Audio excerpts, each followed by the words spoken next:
but it's the world's tallest arch bridge. When it was constructed and finished in 2010, it was actually the world's largest bridge. Okay, so it looks like the right lane is shut down. You still will be able to see it, it just won't be as great. But get your cameras ready, guys. We're about 10 seconds away. I'm really bad at judging time.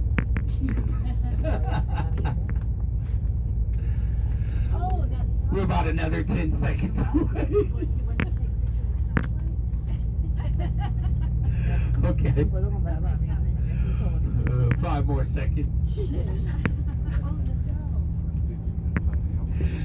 2 more seconds. Do I sound like your kids when you're asking them to come here?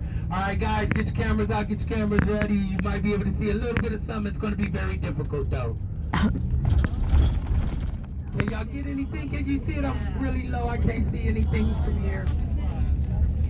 Oh, you can kind of see the top of it a little bit, guys.